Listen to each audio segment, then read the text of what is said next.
Good morning, ladies and gentlemen. A very warm welcome to all distinguished dignitaries, Honorable Minister, delegates and audience members to this inaugural session of the Confederation of the Indian Industries Southern Region Higher Education Conclave 2025 on the theme of Reimagining Higher Education for India's $5 trillion economy. May I now request the dignitaries to come to the stage and occupy their respective seats. Thank you.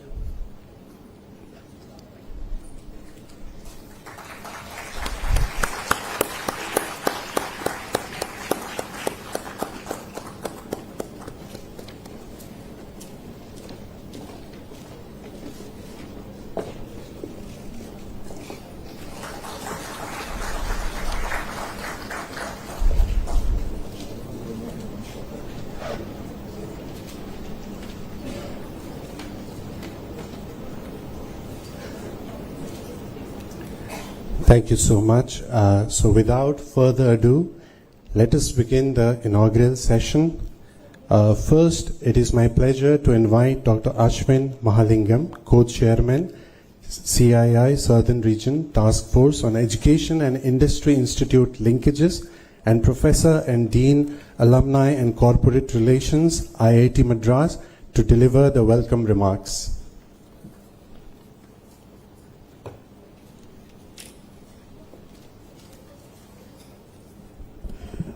Thank you very much. Good morning again, everyone. And on behalf of CII and on behalf of our task force, it gives me great pleasure to welcome the Honourable Minister, Shri Nara Lokesh, to this symposium. Sir, we have a bit of a conundrum that we are facing. On the one hand, we say 5 trillion economy and, all of these jobs that we're going to create and things like this. But on the other hand, currently I'm also the Dean of Alumni and Corporate Relations at IIT, so I go around talking to industry. And everyone says the same thing. They all have long faces and they say we're unable to find talent. Right? So this seems to be a little bit of a paradox. On the one hand, jobs are, we are creating more jobs. We have institutions like VIT, IIT and others. And on the other hand, people still complain that they're not able to find employable graduates. So I think that is the crux of the issue that we're trying to address through this conclave.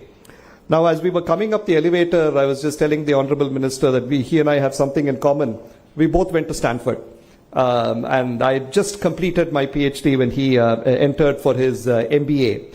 But I think one of the things I think we should reflect upon is what can we do to create Stanford kind of institutions here? Whether it's an IIT Madras or an IIT Tirupati or a VIT Amravati, what do we need to do? And I'd love to hear your reflections also on what you felt were some of the secret sauces behind the Stanford experience. But there are a few things that came to my mind. One is, as I'm sure you will agree, when you look at the student body, they're very diverse and multi-talented. People were good at many things and they were not necessarily only academic fields. And I think that sort of was one thing that contributed to that university occupying pride of place. Second is you had this amazing group of faculty who were just dreaming and imagining wonderful things, and they brought a lot of that into the classroom and things like this, which really inspired and motivated people. They were extremely well resourced, so they could start new centers. We were just talking a little bit about quantum and what we're trying to do together. That's clearly one of the next big horizons as far as technology development is concerned. 4, there was this, there is this sort of DNA of entrepreneurship that pervades campus. Before you get there, you don't think about entrepreneurship. Once you're there, that's all you can think about. And somewhere, a mix of all of these, and perhaps there are other factors, led to a university which was not only trying to fill a few jobs that industry had, but was trying to actually create the next set of frontier ideas and technologies that could move the economy forward. So in some sense, what we are trying to do here, we had one session earlier this morning and we'll have a couple more after this, is to deliberate upon what we can do in India to get to that point where we have educational institutions that are leading the charge as far as ideation, technology development, research, training, skilling, all of these are concerned. And hopefully at the end of today, we would have made some progress in terms of thinking. But beyond thinking, we also have to think about how we would go ahead and implement. And that's where I think the support of government is going to be critical. I think in India, in the US, you can have these completely private universities that do well. But I think in India, we are at a situation in the history of our country where we need government, academia, and industry to work hand in hand. And hopefully, and I think this is the wonderful part about organizations like CII, because it's the Confederation of Indian Industry, but we have got the Honorable Minister with us, and some people like me who are chairing committees are from academia. So we get all of these groups together. So hopefully we can continue plodding along, and at some point really realize all of these visions that we have for India being an intellectual and technological superpower. So with that, I'd like to welcome the Honorable Minister and welcome all of you to today's events. Thank you very much.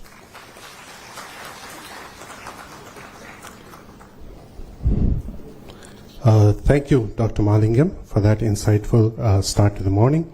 To deliver the theme address of the conclave, may I now invite Dr. G.V. Selvam, Chairman, CII, Southern Region, College Excellence Cluster 2025, and Vice President of the Vellore Institute of Technology.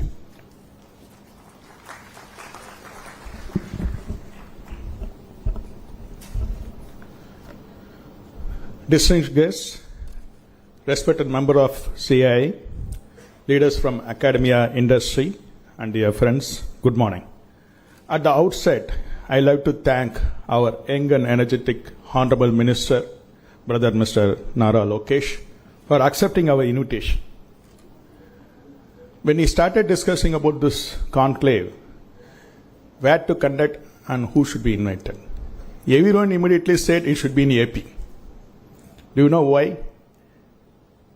When we met the CM, he mentioned about his plan of 2047.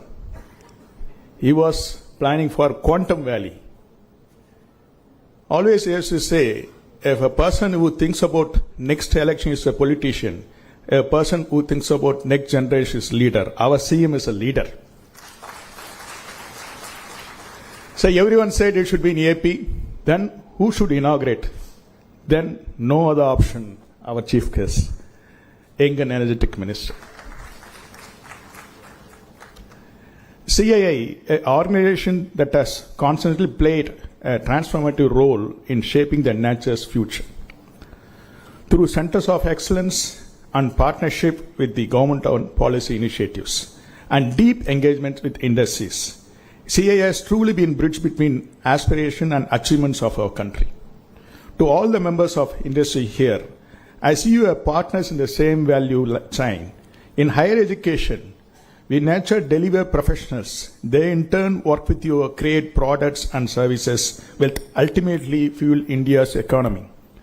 Together, we form a seamless ecosystem that powers national growth.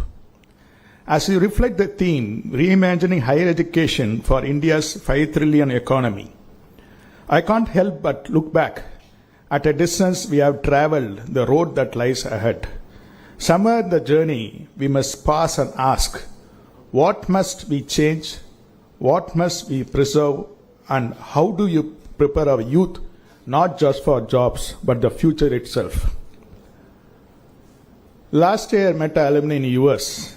I was speaking to one of our alumni there, a brilliant engineer who graduated 20 years back, now working in a multinational company in US.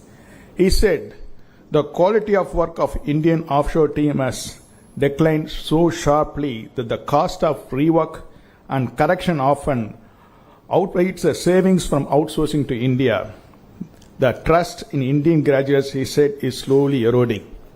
It is a wake-up call, a reminder that the global respect India earned through excellence must never be taken granted. Next example, a close friend of mine, who is head of a department in medical college, recently expressed his helplessness. Students, he said, are focused on cracking postgraduate exams that are not attending classes regularly.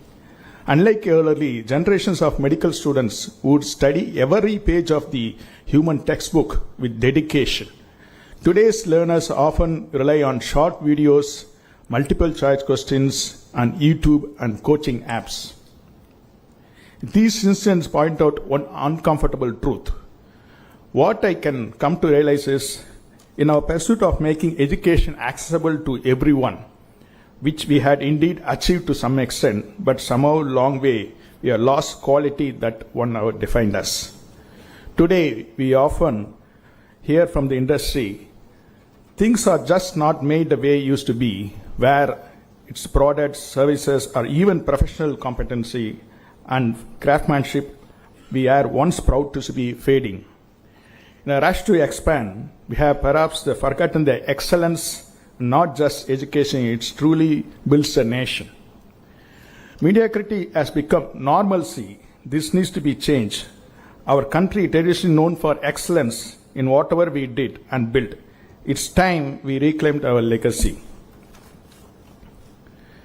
CIA's theme mentions accelerating competitiveness, globalization, inclusivity, and sustainability and trust, aim to enhance India's competitiveness by promoting global engagement, inclusive growth, sustainable practices, and foundation of trust. The theme is based on the premises that the country's future and however will be defined not just by the pace of its growth, but the quality. However competitive, inclusiveness, sustainable, and trustless is economical model that becomes great. At VIT, we take this message to the heart. We constantly remind our students, don't study for marks, learn with passion and mastery. We encourage practical implementation of the theoretical knowledge. We have seen recent trends. With changing visa policies, the number of Indians going to US has dropped. By this year, around 44% has dropped going to US. While some of this setback, but I see it as an opportunity. Necessity is the mother of invention. So during COVID, India succeeded because of this necessity. It has remained to us, educators, policymakers, and industry leaders, that we must create world-class opportunity right in India. As our PM said, make in India, we should make it study in India, study in AP.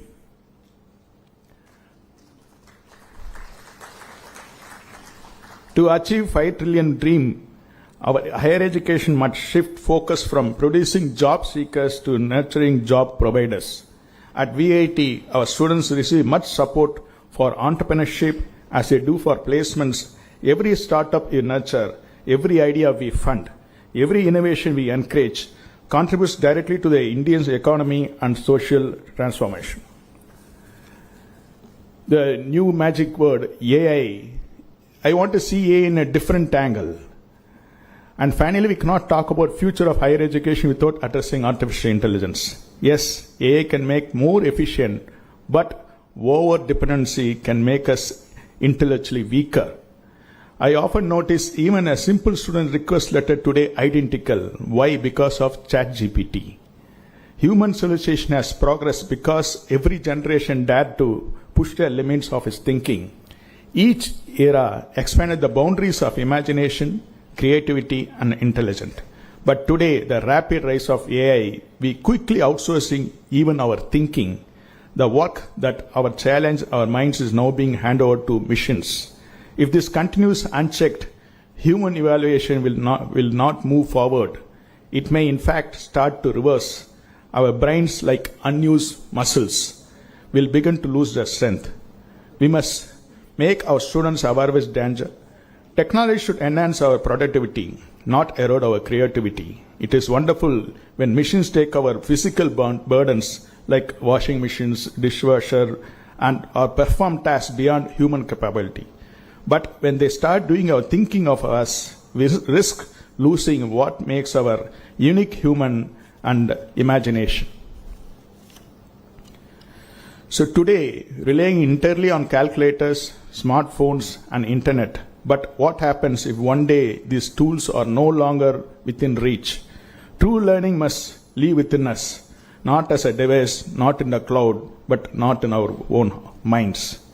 Our education system must ensure that students carry their knowledge within them at all times. Friends, this 5 trillion dream is not just an economical goal. We must reimagine higher education as the foundation of national competitiveness, innovation, and trust. Let's together do it now. I hope today's conclave will be very useful for national growth. Thank you.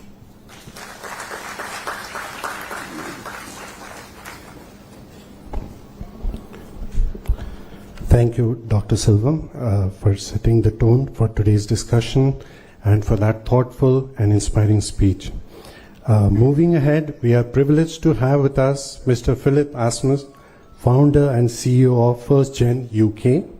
We now invite him to deliver his special address.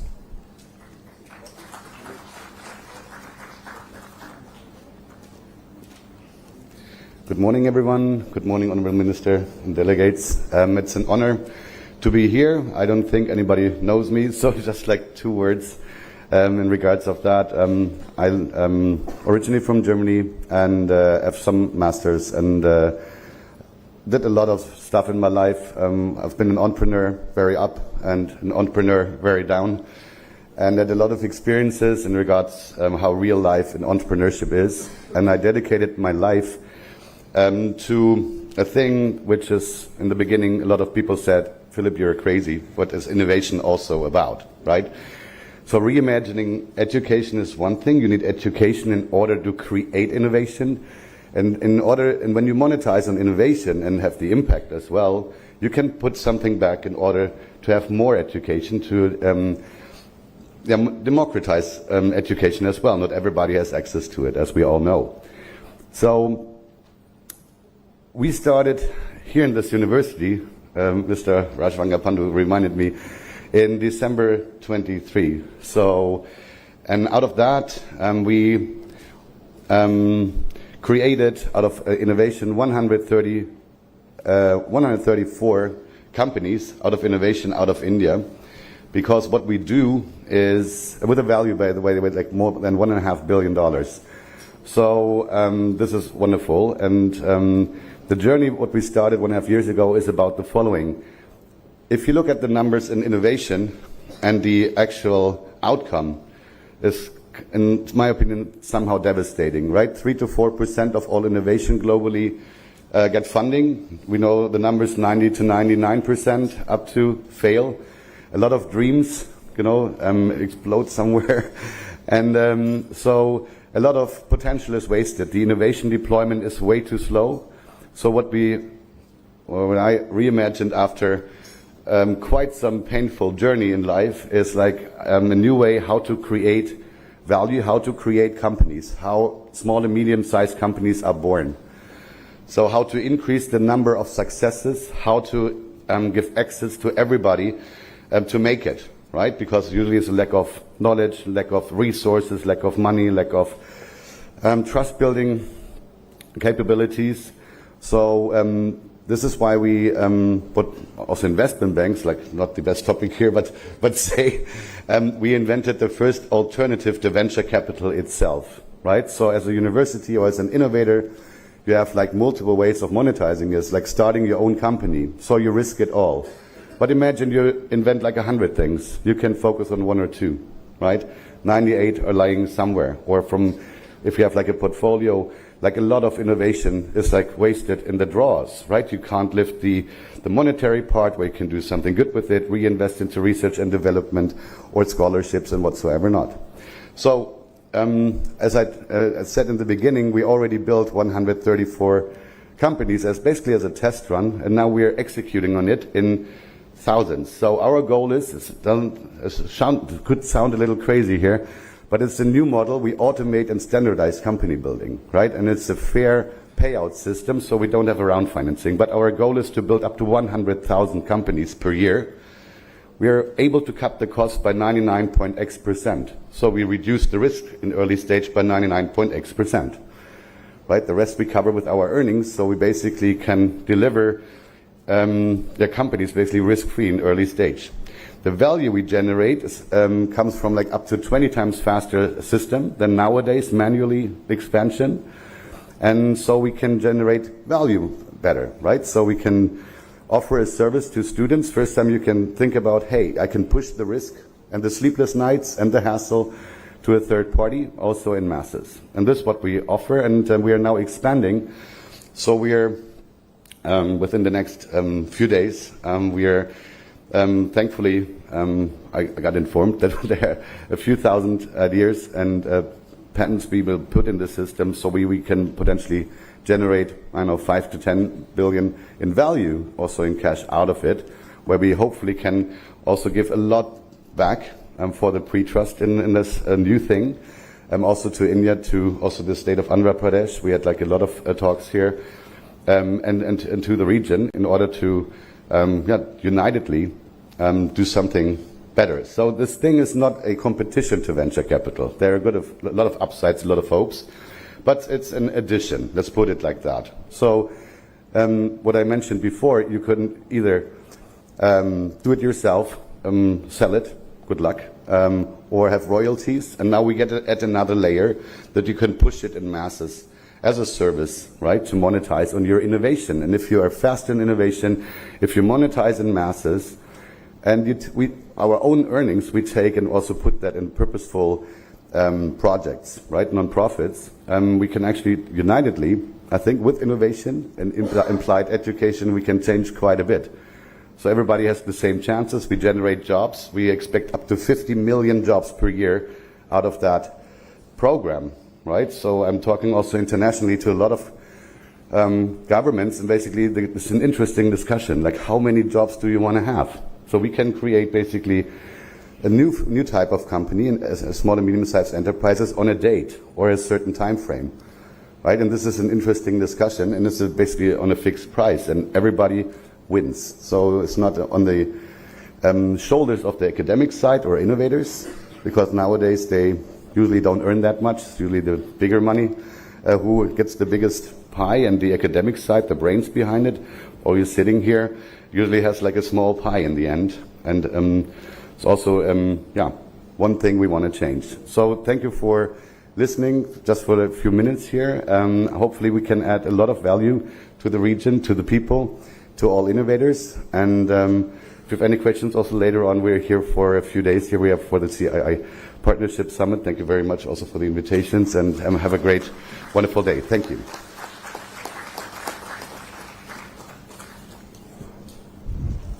Thank you, Mr. Asmus, for that inspiring and very encouraging speech. Next, I would like to invite Professor K. Ratna Sheelamani, Vice Chairperson, Andhra Pradesh State Council of Higher Education, Government of Andhra Pradesh, for this special address.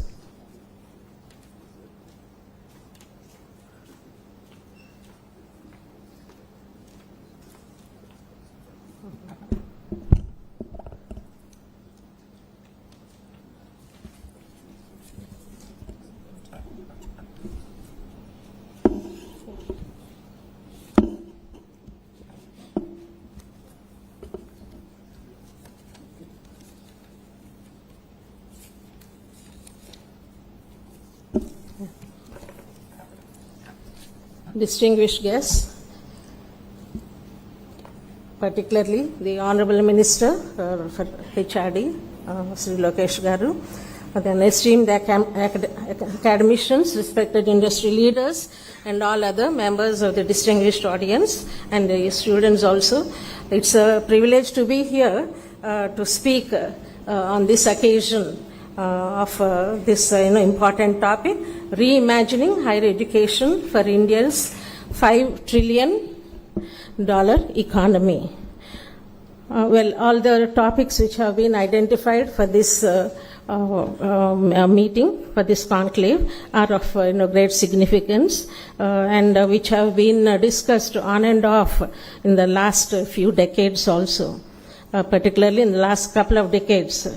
So the first one seems to be bridging the industry-academia gap to transition students from curriculum to careers. Now this requires a multi-pronged approach, of course. focused on certain issues like collaboration, practical experience, skills development, and faculty engagement. And for this, we need to follow certain strategies, and which have been done to some measure over the few years. Well, university should involve industry experts in the design, review, and regular update of academic curricula to ensure that they reflect current industry needs and emerging technologies. So this helps in incorporating job-ready skills and technical knowledge that employers in the industries seek. And the other thing is experiential learning. Well, we've been talking of hands-on experience, which needs to be integrated into programs through perhaps, mandatory internships and apprenticeships and so on. And corporate-sponsored projects and case studies also can be brought into the classroom, which allows students to apply theoretical knowledge in actually solving business problems. And the industry academia collaboration cannot be emphasized too much, of course. We need to foster strong long-term partnerships through corporate advisory boards, joint research initiatives, and collaborative competitions like hackathons. And to some measure, we have been starting these things in different universities. So this provides the students with the necessary exposure to the industry and whatever is required of them. And skill development focus is also important. For some years now, we have been emphasizing on hard skills and soft skills. So the technical knowledge is as important as the soft skills like critical thinking, problem solving, communication, teamwork, and self-management. So these are often cited as major gaps as far as the graduates are concerned, in spite of good efforts being put in by the different institutes. And to cater to all these, to inculcate all these skills and so on in the students, faculty development also should progress on an equal rate. So faculty also should gain practical industry exposure through corporate immersion programs, maybe short-term industrial projects and so on. So that helps educators and faculty to bring real-time, real-world insights also into their teaching. And of course, technology integration is a must in this tech-driven world. Coming to the other area which has been identified for discussion in this conclave is the need to redesign degrees in India for emerging sectors to realize $1 trillion economy, and this requires a very fundamental shift, a paradigm shift, in fact, we can say, in the higher education system. And but this has become all the more imperative because of the directives in the National Education Policy NEP 2020. When we need to redesign these degrees by focusing on flexibility, multidisciplinary learning, skill integration, and strong industry collaboration. So when we have multidisciplinary and flexible curricula, I think we are moving towards, we have to move towards holistic education, and rigid compartmentalization between different disciplines. For example, arts versus science, etc., cannot survive in today's world. They don't serve their purpose also. So we need to combine subjects. We need to allow students to combine subjects across disciplines. Perhaps computer science with management, or law can be combined with technology.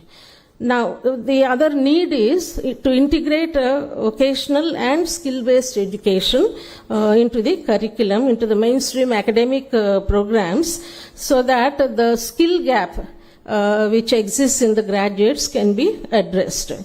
And maybe this requires mandatory internships, apprenticeships, and hands-on projects. And perhaps it has to be started in the first year itself. Now, focusing on emerging technologies is another strategy that we need to attend to. Our students have to be exposed to new age technologies like AI, ML, data analytics, cybersecurity, and IoT, the Internet of Things, and so on. And we know that the government is also trying to establish centers of excellence in AI, particularly in key sectors like health, sustainable cities, agriculture, etc. And again we come to this point, the collaboration between institute and industry. This is necessary because hybrid learning and experiential learning are the focus these days, whether it be in sciences or technology or even in humanities or languages, particularly language teaching. We are speaking of the necessity of adopting online, digital and hybrid learning formats along with virtual reality and augmented reality in the classrooms.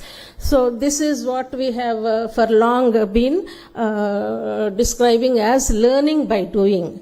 So the students learn a lot by doing, and it provides them the motive and the confidence also to move forward. And they can apply then the theoretical knowledge effectively to whatever things they are doing. And again, this also brings us to the importance of promoting innovation and entrepreneurship. And these days, many universities are becoming hubs for innovation with incubation centers, and there is also support for startups and encouraging students to transform their ideas into commercial ventures, because we have to be in keeping with the national development goals. But then this brings also the question, what about the public universities? And this is where I think governments have a major role to play. And not only that, I think private support is also necessary. Private universities are doing well, of course, as far as infrastructure resources are concerned. But then, how much is it possible as far as the public universities are concerned? Because if you see the emerging sectors, which have high growth potential in India, the redesigned degrees include technology and IT, fintech, that is digital payments and so on, financial services, renewable energy, sustainable development, pharmaceuticals and healthcare, and infrastructure. Then moving on to the other significant topic here, how the universities are playing an economic role, more so these days. They have to evolve from traditional degree granting institutions to dynamic innovation hubs.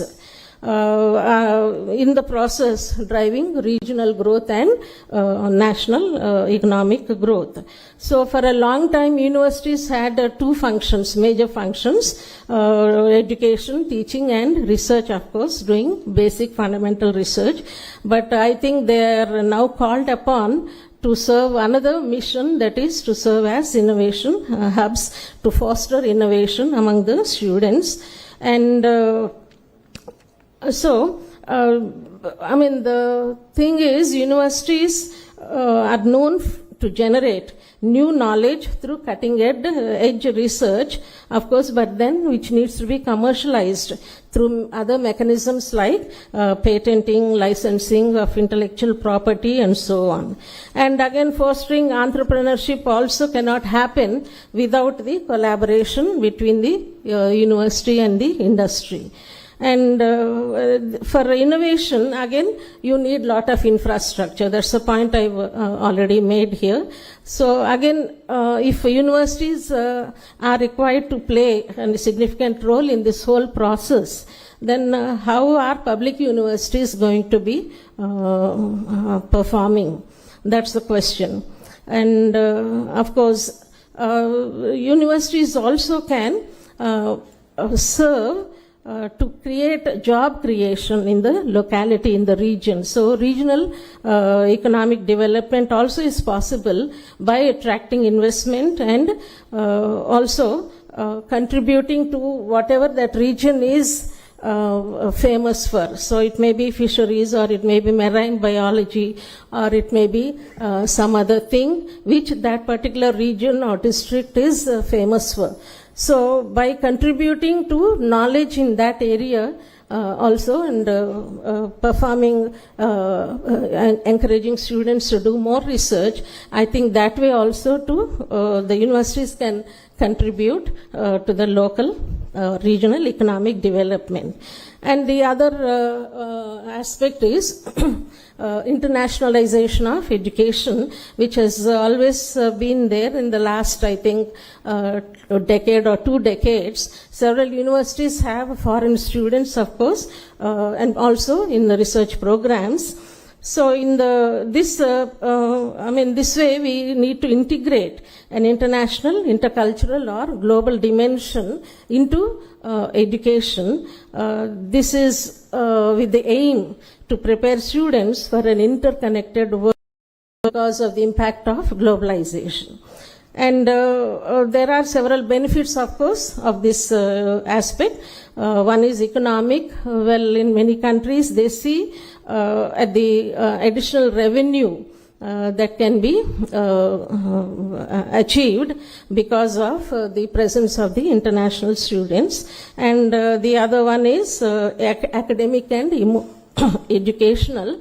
When you have internationalization in educational institutes and so on, we can foster collaboration, we can promote exchange of knowledge, and encourage the faculty to maintain international standards. At this juncture, I think I wish to make this point also. In many universities, for awarding PhD degrees, 3 examiners are a must, and in some universities, the 3rd examiner is usually from abroad, a foreign examiner. So that enables the faculty and the students also not to dilute the standards, because they know that all the 3 examiners have to pass their thesis or whatever. So we faculty then are encouraged to meet international standards and not become too local or remain within their comfort zone and so on. Then social and cultural implications are also there. It enhances empathy, understanding, and truly enables our students to become global citizens, because in a globalized economy that is important. And so in this process, there have been mobility programs, of course, involving physical movement of the students, faculty, researchers through study abroad, exchange programs, and so on. Not only that, offering joint research initiatives, dual degree programs, and the establishment of international branch campuses and so on. And the last one, which has been identified, is leveraging technology in education by integrating digital tools and resources so that learning becomes more engaging, accessible, and effective. And the AI-powered platforms I think are increasing these days, not just in science and technology, but even in language teaching. There are researchers who are experimenting with using AI-powered tools in teaching languages. And that way we can have an interactive content which caters to individual student needs and learning styles, and they can learn at their own pace. And also because of this, we have lot of access to information and other resources in the form of online libraries, academic journals, massive open online courses like MOOCs and so on. And so, by way of conclusion, this is a call to collective action, the road to a trillion economy, which is the backbone of what the Prime Minister calls Viksit Bharat, is a developed, knowledge-driven India, and this is possible only in collective action. So when academia and industry come together, innovation becomes not only possible but sustainable and impactful. So, as I said once again, if you permit me to, this is nothing new today, but maybe is getting reinforced even more because of NEP 2020. But we have been talking of the presence of industries in boards of studies in the different subjects of different universities and so on.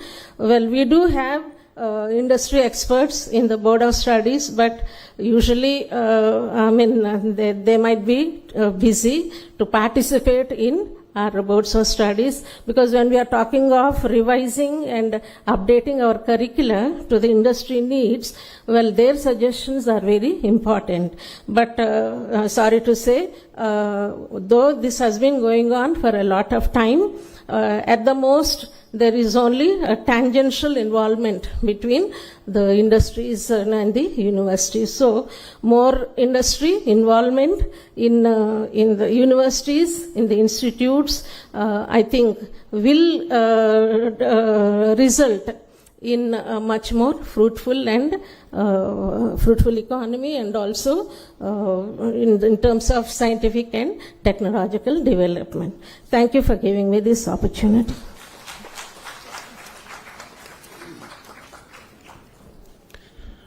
Thank you, Professor, for your informed, comprehensive perspective. And now, ladies and gentlemen, the moment we have all been waiting for. It is our privilege to welcome the chief guest for this inaugural session, Sri Nara Lokesh, Honorable Minister for Human Resources Development, IT, Electronics and Communication and Real-Time Governance, Government of Andhra Pradesh. We request you, sir, to deliver the inaugural address. Thank you.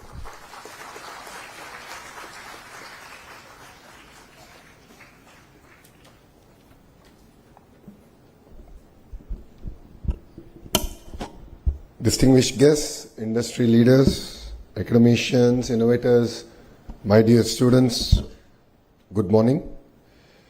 Let me congratulate first CI, the Southern Region, and WIT for hosting an amazing forward-looking conclave.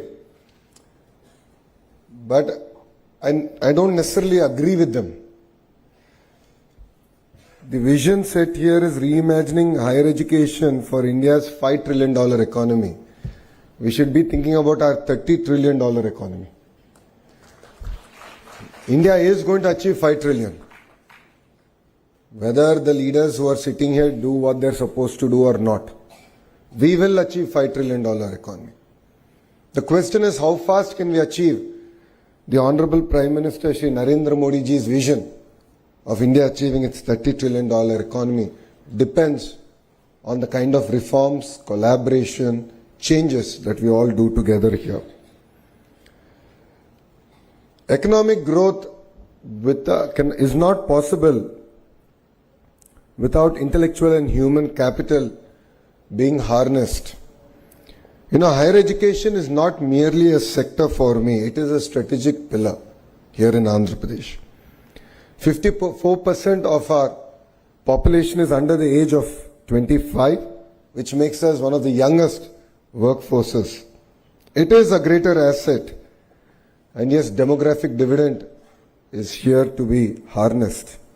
But it also presents unique challenges. The challenges is in terms of our employability, in terms of our ability to adapt to the changes that the world is going through. Only 34% of India's working age population has received a formal training. This is compared to 96% in South Korea, 80% in Japan, and 75% in Germany. The recent economic survey stated that only 51% of our graduates are employable. 51%. There is a big mismatch of what we teach and what the market demands. To be fair, in our current higher educational institutions, we are not able to provide any gainful employment even after 3 to 4 years of formal training. Whilst youngsters go to Amirpet and within 4 to 6 months of training, they're able to find a job. So I truly believe that fundamental transformation, not correction, transformation is required in higher education. We must move from degree acquisition to skill activation. We can draw a lot of examples from across the world.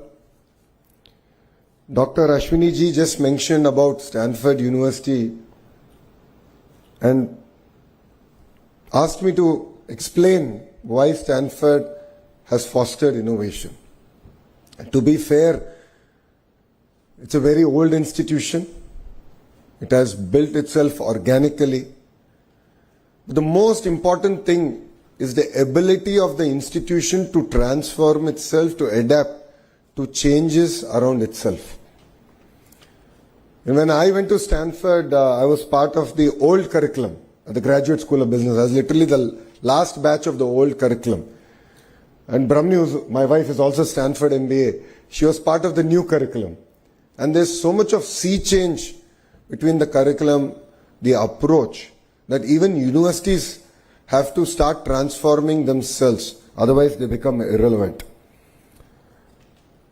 Professor Ratnaji just mentioned about public universities. So that is my concern. Public universities also should transform themselves. They should be led by best in industry to drive changes. Only then will they also be relevant in higher education. There is always a persistent gap between, academia and industry. Lot has been discussed today about it. But it's very, very important that we accelerate reforms. So APSHI, Vice Chair is here. All the thought leaders are here in this room. What is important is pace, speed at which we bring in the change. We must accelerate reforms through dynamic curriculum updates, structured internships, mentor and career guidance ecosystem, and faculty immersion programs. This is not merely a luxury, this is need of the hour, this is necessity for India. As all of you are aware, there has been a change in the government in the 16 months back. And the Honorable Chief Minister signed one of his first GO, which was skill census.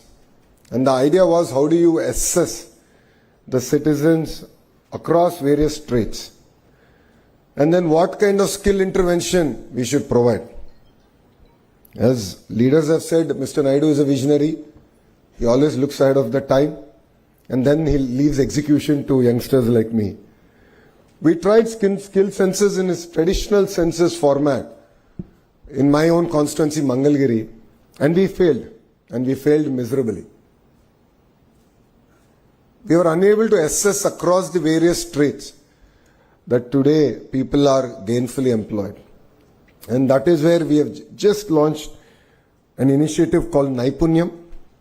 And Naipunyam is not merely a supply-demand aggregator of jobs, but it is a platform to assess skills across any trait available.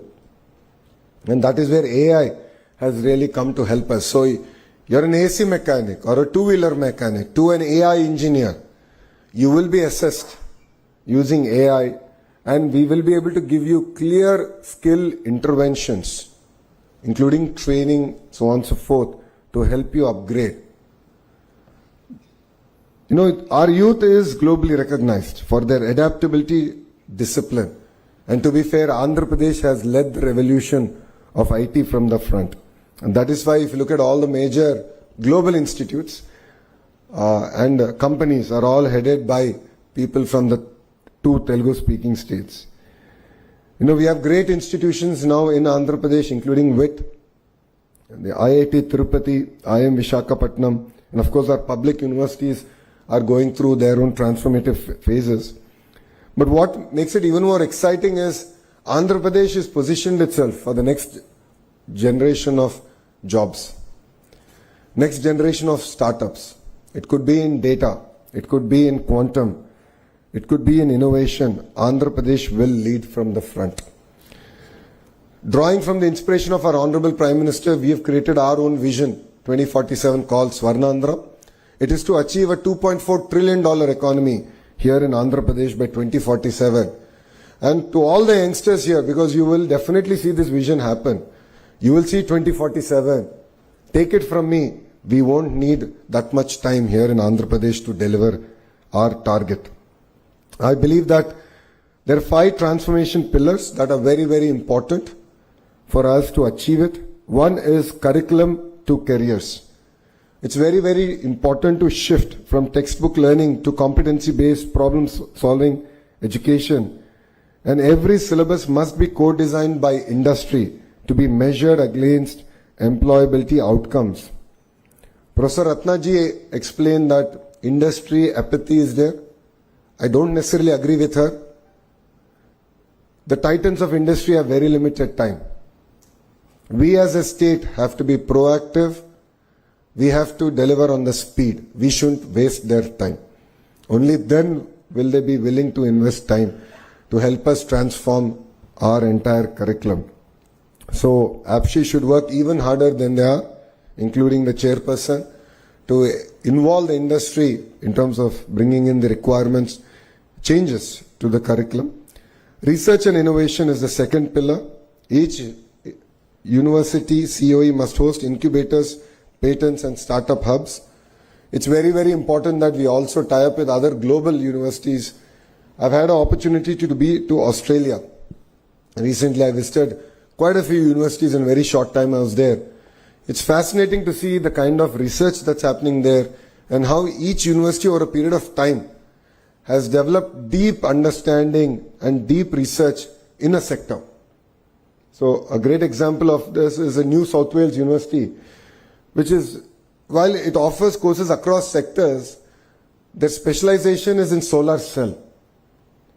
And I saw a 10,000 square feet rapid prototyping center, which was quite inspiring. And we are going to bring it to IIT Tirupati. We're already in touch with them to sort of look at how can we now bring collaboration between industry, academia and research together. So I think this is very, very important for all of us to work. The third pillar is our digital future skills. AI, quantum, semiconductors, green tech, robotics are here. But as Selvam ji has said, please don't outsource your creative thinking to ChatGPT or Gemini. While trivial tasks, we can use it. To be fair, please don't replace your creative thinking or critical analytical thinking using ChatGPT or AI tools. Internationalization is something that was discussed threadbare. It is very important to have tie-ups with global institutions because what they offer is exposure. What they offer is alternative thinking. This, I believe, is very, very important if India has to deliver on its $30 trillion mission.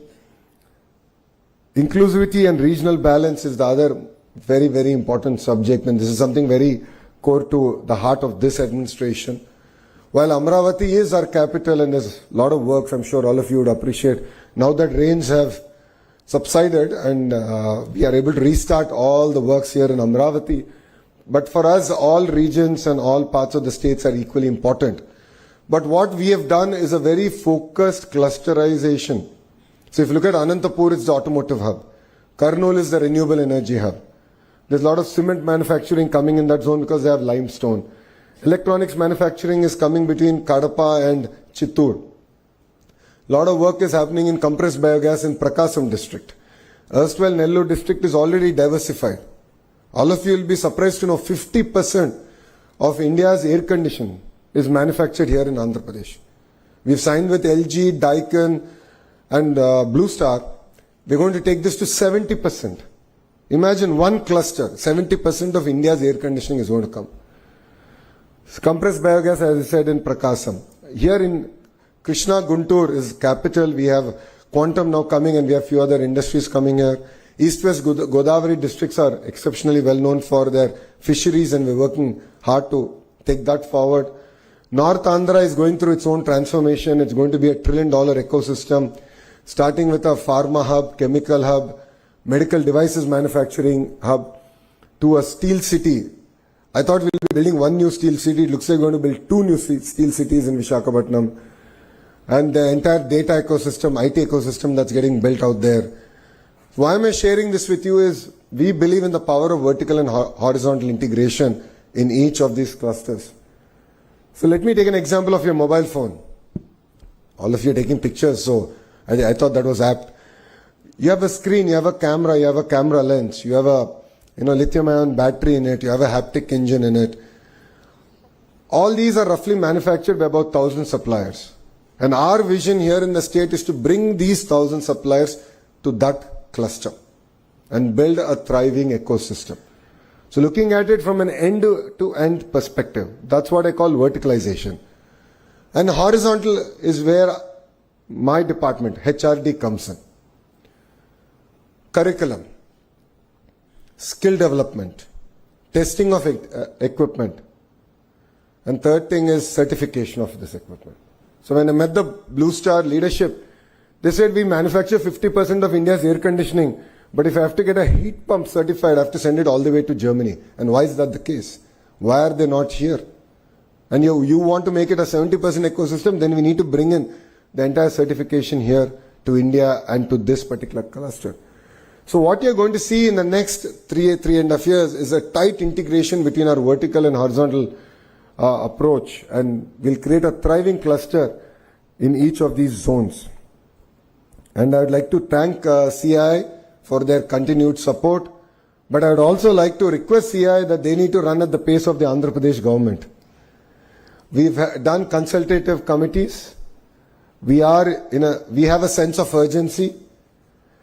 Andhra Pradesh was, exactly 18 months back, not in the radar of any investment or investor coming to India or even in India. But today we have attracted close to $120 billion worth of investments already. And the partnership summit that we're hosting 14th, 15th in Visakhapatnam, we're hoping to close another $120 billion investment. By the end of our term, as we go for re-election in 2029, I have a vision that we can attract $1 trillion worth of firm commitment. So these are investments that obviously will not get done in the year that they're signed, but they will start. So if you look at ArcelorMittal project, it takes 7 years for all 3 phases to be implemented, but $15 billion will get invested in that project. If you look at the Google Data City, it's $15 billion that will get invested in 3 years. So we will bring $1 trillion worth of investment here to Andhra Pradesh, but I would request CI to run at the pace of Andhra Pradesh government so that we can work collaboratively, we can look at changes proactively, and we are here not to waste your time. We are here to take your input and implement it to make sure that the Andhra model of collaboration is truly implemented in spirit. So industries should co-design curriculum. I think that's something that all of us touched upon. Universities should host industry labs. So I'd request WIT also. I know quantum computer is coming here, but I think we should look beyond even quantum and few other areas that we can sort of engage with. And of course, as a government, we are here to provide an enabling framework, a policy framework that is not rigid, that is not tight. Madam Ratnaji did mention the importance of cross-collaboration, humanities working with computer science. I agree with Madam because I am a product of it. My bachelor's is in information systems, but in Carnegie Mellon, it was not part of the computer science school. It was part of humanities and social science. So where 50% of our curriculum was about managing people, projects, execution, timelines, and 50% was only on technical programming, coding, and so on and so forth. So I think we have to, as state, as APSHI, we have to be a lot more flexible, lot more proactive. Our policies have to be very, very proactive to ensure that this kind of collaboration can actually be achieved. And yes, together with all the youngsters in this room, we will make India proud. Honestly, I'm tired of hearing about Beijing, Shenzhen, Tianjin. It is time to hear about India's models. We have a gift city, we have Amravati, we have our own models that will thrive over the next decade, and together all of us here can make it a reality. If we have to achieve this, if we have to make this a reality, the most important thing that all of you need to have is fire in your belly. You need to have it. As a government, we will provide the framework. As educationalists here, they will provide world-class education here. Skill development will be provided. But one thing we cannot give is fire in your belly. You need to have it. You need to set tall goals, and you need to go chase those tall goals. When this government came in, we didn't expect to achieve $120 billion worth of investments in such a short time. To be fair, that is equal to the investments in the last 10 years of Andhra Pradesh history. Last 10 years. But then we are not happy. We said we can do even better, we can do even more. And that is why we're chasing it. That's because we have fire in our belly, and it's important that you have fire in your belly. And dream big. People around you will laugh. People around you will make fun. But if you don't dream, you really cannot achieve what you want to achieve. If we don't dream, we cannot make India a developed nation. So dream big, but then care to achieve. You have to be meticulous, you have to focus on your execution, and ensure you put in the time that is required to deliver it. And honestly, life is not a destination, it's a journey. It's important that we constantly learn. You constantly expose yourself globally on what's happening. Enrich your knowledge, work together, and build a collaborative environment. And life is never a straight line. The highs are very high, the lows are very low.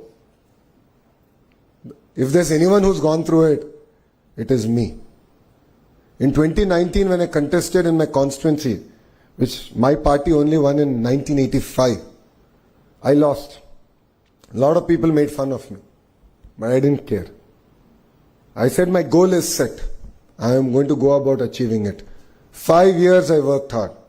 I didn't leave it. I refused to accept defeat. And 2024, I won it with one of the highest majority in Andhra Pradesh history. Life is not fair, but then keep at it. Only if you work hard, you can achieve the targets that you set yourself out to achieve. And Partnership Summit is one forum. I know that quite a few partners here are coming. We should engage, we should exchange ideas. And definitely my goal is very simple. Strong states is strong nation. When states compete, India wins. So we will compete with Tamil Nadu, Karnataka, Telangana and all other states, including Gujarat. And I'm sure India as a country will win. And the most important thing, I would like to request APSHI, WIT, to all our partners here, that speed is of the essence. It's no longer about big versus small. It's about slow versus fast. Today, Andhra Pradesh is able to ground so many projects. It's sheerly because we take it upon ourselves to ensure that speed is delivered. Only then we can achieve what we want to achieve. I know that curriculum changes are not easy. I know that there's always will be a lot of resistance. But I would like to request the titans of the academia also to approach the subject with open mind. What we have done so far has worked for us. I'm not saying it's not worked for us.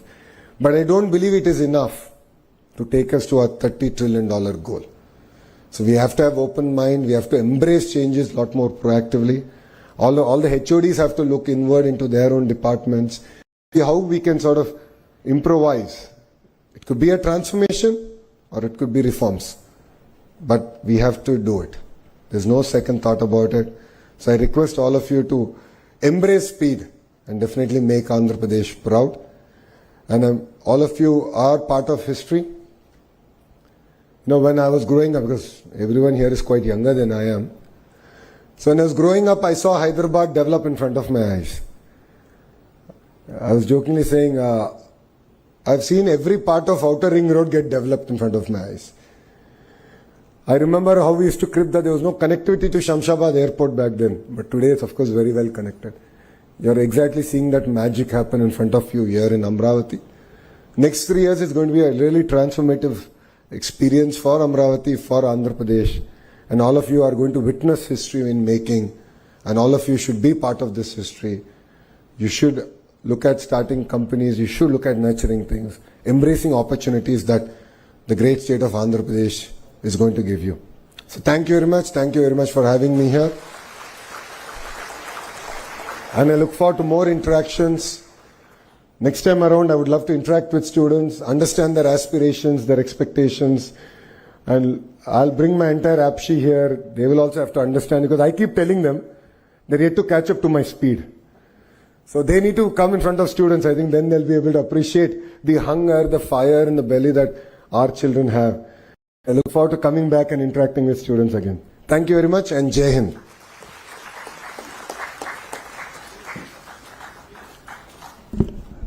Thank you so much, sir, for the inspiring address and your visionary outlook on strengthening the education ecosystem to align with Andhra Pradesh and India's economic ambitions. Thank you once again, sir. So may I now invite Dr. G.V. Selvam, Vice President VIT, to felicitate our chief guest, Sri Nara Lokesh, sir.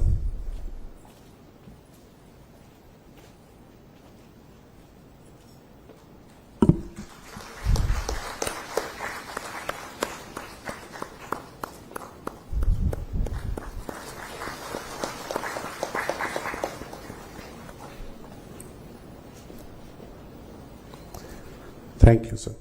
To conclude the inaugural session, I now invite Mr. Saranam Narendra Kumar, Vice Chairman, CII, Andhra Pradesh, and Executive Director, Apex Solutions Limited, to deliver the concluding remark.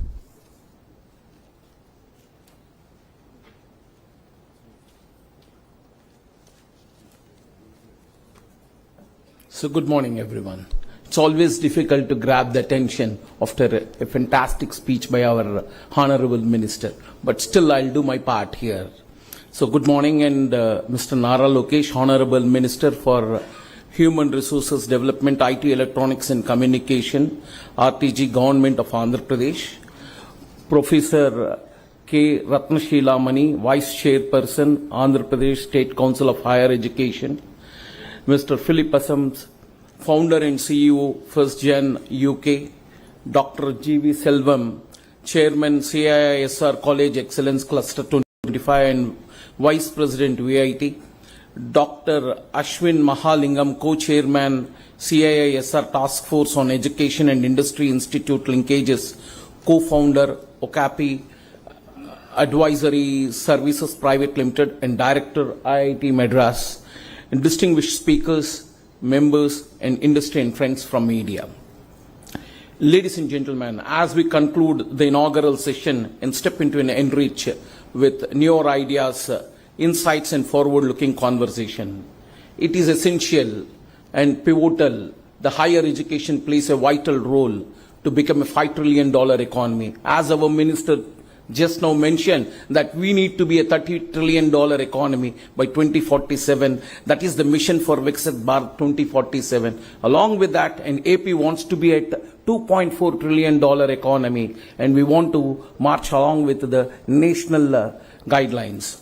And today's our discussion is going to be on bridging the industry-academia gap, readdressing the degrees for emerging sectors, and higher education and internationalization.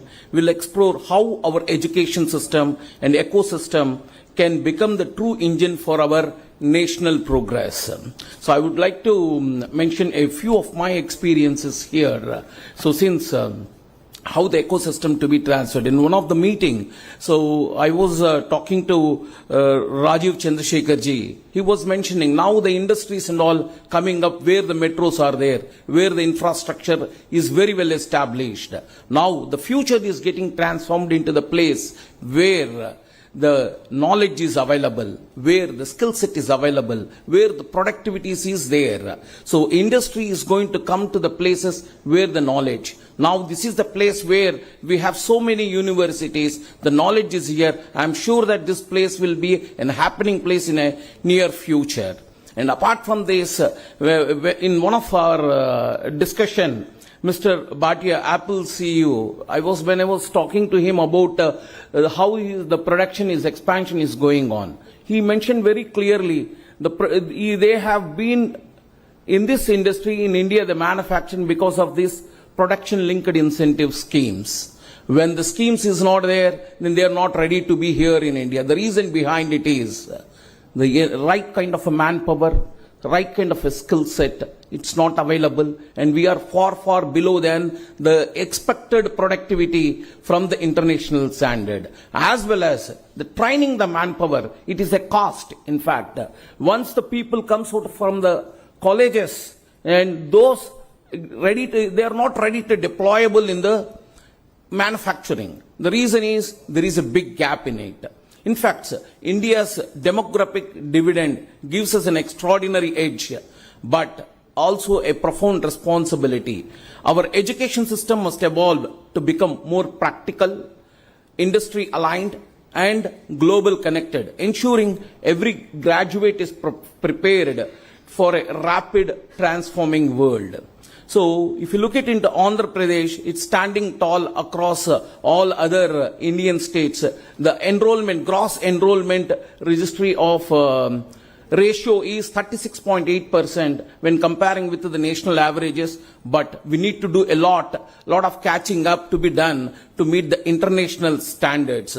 To do that, so we need to come up with a proper reforms and integrate the same with AI, digital skills and entrepreneurship and initiative that empower women and rural youth are shaping a more inclusive and future-ready academic landscape.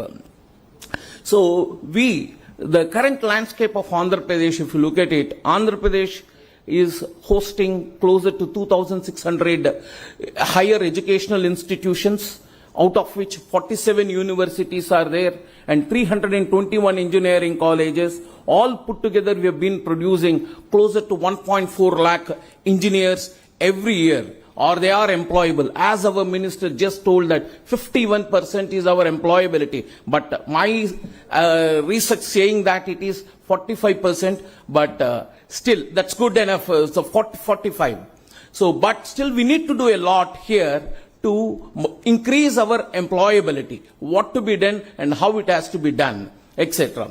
And what AP is required, by 2030, AP is required closer to 1.2 million skilled professionals. So where they're going to work, how they are going to work. As in the previous speech, the minister told very clearly already $120 billion is already landed, and another $120 billion is going to get signed on 14th and 15th. All these people are going to work in those industries, subject to, if they have the capability, if they have a potential to do it, if they have an innovation and creativity to think further, to move ahead on this. In fact, so I did a little research on particular thing. If you look into I have just compared, I've taken two timelines. One is pre-COVID, the other one is a post-COVID. So the salaries for the non-engineering people, especially for the helping, the helpers, drivers, odd jobs, masons, etc. What is their salary? And what is the salary of an engineer in post-COVID and pre-COVID? If you look into it, so there is a predominant growth in the odd job. There is 75 to 80% growth in the salaries of the employees, those who are doing an odd job. When we look into an engineers, I'm sorry to say this, the salaries got stagnated. It is close to 3 lakh rupees. It is there previously 3 lakh per annum, that means 25,000 per month. Still today, the same salaries are prevailing. It is time to think about it. So why these salaries got stagnated? What happens here? If you want to grow $30 trillion economy, whether the salary levels at 25,000 is enough to grow at that pace. To get 7 to 8% GDP growth, is that enough to do it? So our per capita income should grow up and our salary should move up. Then only the $30 trillion economy objectives can be achieved here.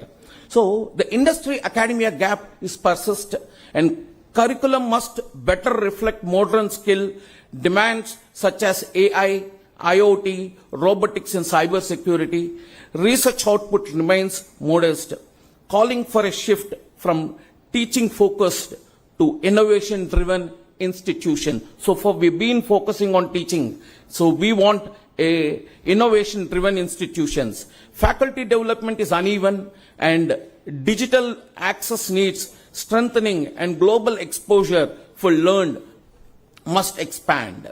So now to creating this curriculum, modernizing the curriculum, skill development and apprenticeship at scale, CII would like to act as a catalyst, would help the universities. I heard from the madam that industry doesn't have the time to create it. Certainly we try to create that space and we'll do that, madam. You please put across to us this particular one.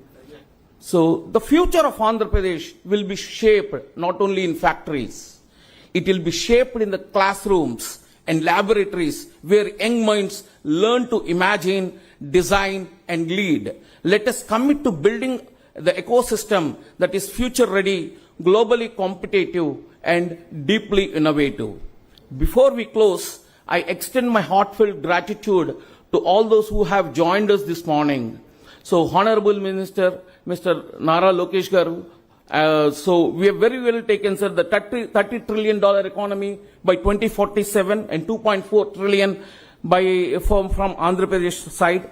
The importance of human capital has been taken into consideration and 5 pillars of transformation, this university, the bridging the gap is very well taken, sir. And the next thing is Professor Pre Ratnashila Mana, Vice Chairperson, Apashi. Thank you for your valuable presence, madam. How modern approach and dual dominant degrees will help the industry as well as these institutions. Very well taken. And Mr. Philip Asalam, founder, First Gen UK, our sincere appreciation for your participation, sir. And Dr. G.V. Selvam and Dr. Ashwin Mahalingam, thank you for your leadership and continuous support. And a special note to thanks to our distinguished speakers, panelists, and our partners. Event partner, VIT Vellore Institute of Technology. Associate partners, JPR University and Thiagarajan College of Engineering. Supporting partner, ICD Academy. As Andhra Pradesh is hosting the CII 30th Partnership Summit in Visakhapatnam for tomorrow, day after, 14th and 15th November. It's a marquee platform championed by Mr. Nara Lokesh Garu and pivotal for attracting large-scale investment. Is already mentioned, 120 is landed, 120 is going to get landed. He's very confident on it and generating new jobs. Today's discussion gain even greater relevance and urgency. So, wishing you all productive and engaging conference ahead. So, please join us for the networking tree and we will reassemble again here in next 15 to 20 minutes. Thank you very much. Thank you so much, sir. Ladies and gentlemen, that brings us to the close of the inaugural session of the CII Southern Region Higher Education Conclave 2025. We extend our heartfelt thanks to all our dignitaries for sharing their valuable insight. Before we let you go, dear guests, dignitaries on the dais, I would request you to please stand up for a group photo.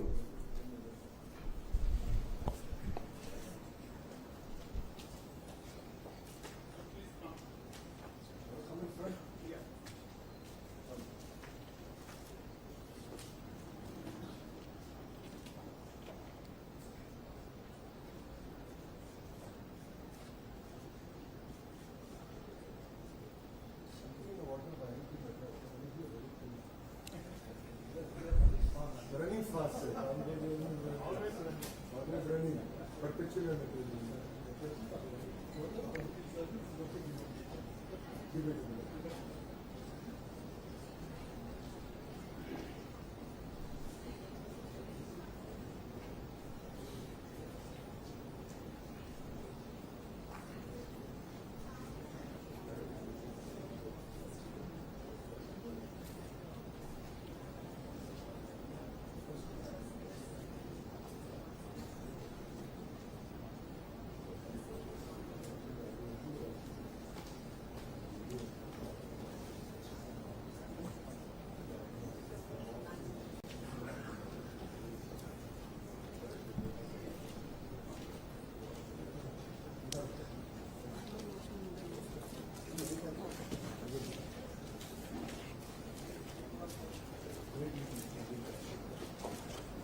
Yes, sir. Thank you very much for having me.